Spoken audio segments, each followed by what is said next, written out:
Today we're here to talk about the ability to read a profit and loss statement and a balance sheet and how important they are for your business and your business success. The important thing is though to have it up to date and make sure your bookkeeping's done in a timely fashion so that these reports mean something.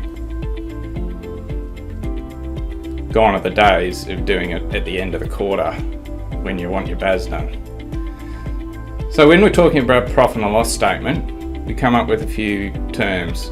One is gross revenue. The gross revenue is your gross sales income net of GST. Important to remember that. Gross profit. Gross profit is your gross revenue less your direct costs of doing business. Things like materials as a manufacturer. It can be professional staff hours as a professional service provider, because they're directly linked to what you provide. And then we've got your net profit. Well, hopefully net profit. Sometimes it can be a net loss. But importantly to remember that that figure is net before tax, so you have to apply tax to it depending on your structure. Here we've got the profit and loss statement with those three figures that we're talking about highlighted. Now what we have here is a net loss.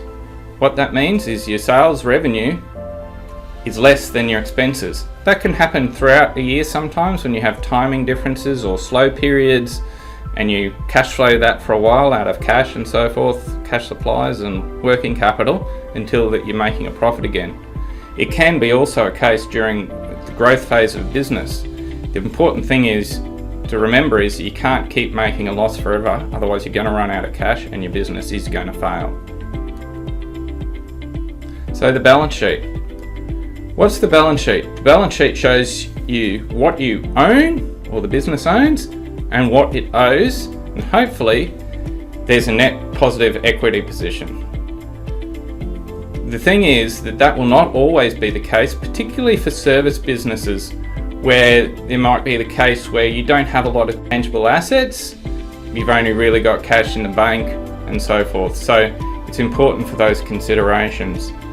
Now, when we look at one of the assets here, current asset, now current means due and receivable within the next 12-month period. That's what current means. But we've got a gross figure here. Now, the devil's in the detail, which we'll dig into later, but that may not be really a $15,000 asset.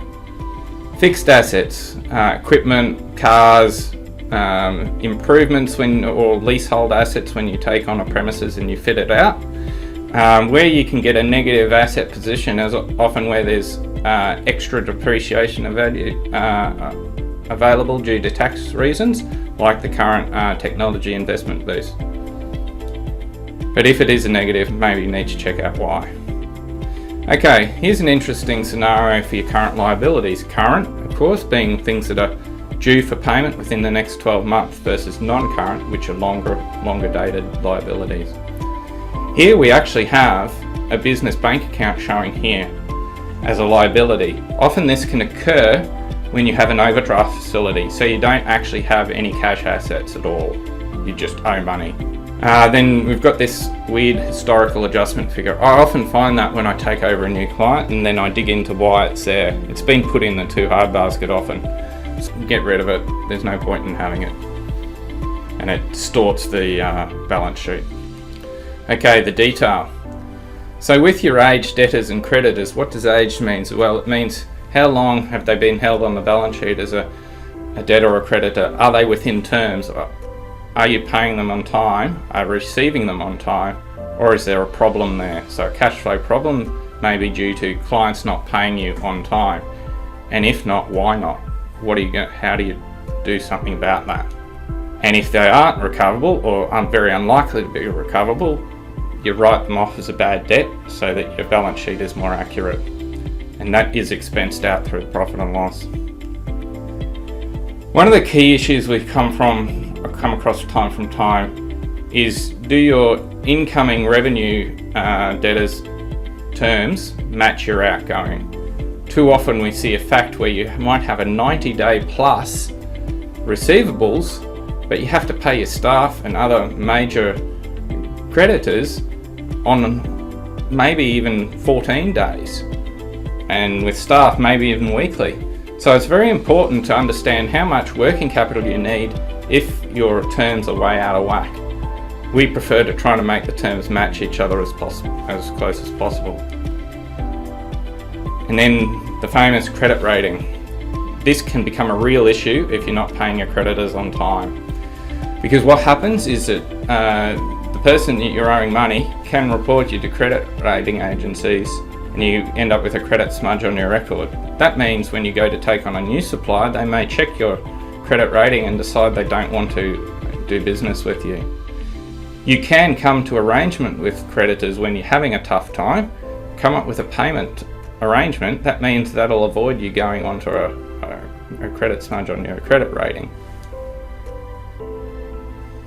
And by the way, one of the creditors includes the ATO, the tax office, and they're cracking down big time now.